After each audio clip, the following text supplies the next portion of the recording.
Well, now for a closer look at the ongoing unrest in Nicaragua, let's cross to New Orleans and speak to Manolo Baca at Faubourg Private Wealth. Thank you for joining us. Thank you. So let's start by walking us through the developments that led up to the Nicaragua unrest in the first place. Sure. So as it was outlined accurately in the report that we just saw, the crisis was sparked mainly by two events. First off, the fire of the second largest natural reserve in Nicaragua, Reserva Indio Maíz, which wasn't controlled adequately by the government.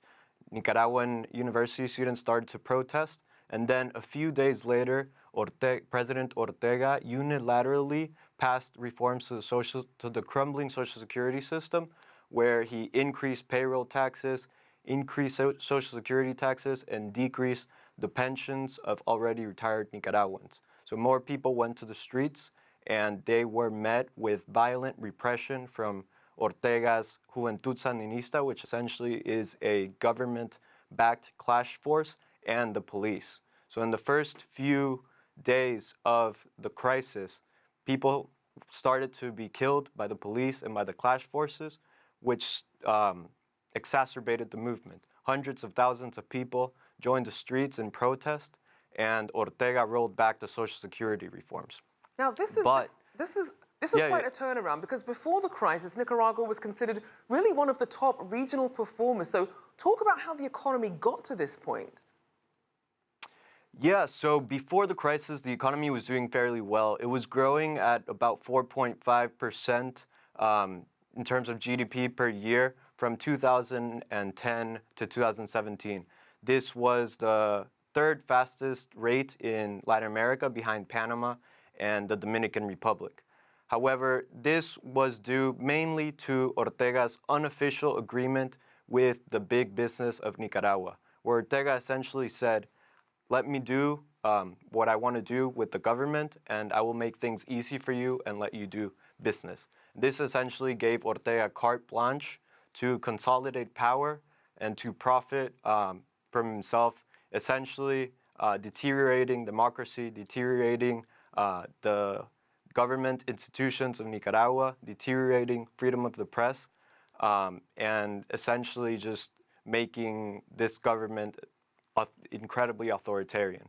So yes, the economy had been growing, the country was safe, but it was at the expense of democracy, at the expense of freedom, at the expense of rule of law. And this is what we've seen in the past 3 months, how Ortega has no respect for the right to protest, for the right to raise your voice, and for democracy, really.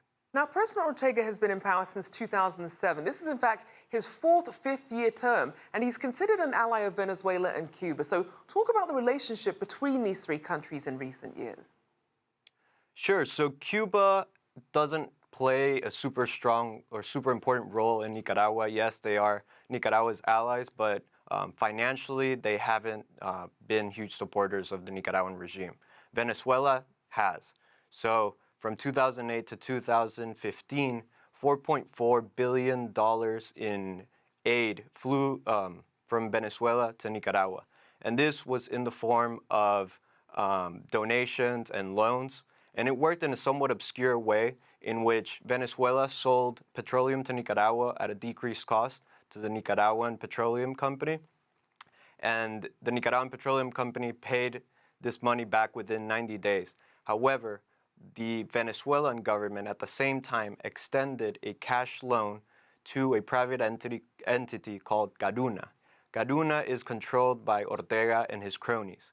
And through Gaduna, he has diverted Venezuelan cooperation in order to purchase telecommunications companies, media outlets, hotels, private security companies, and has used a part of that cooperation to fund social programs such as social interest housing that has further cemented his rule over the country.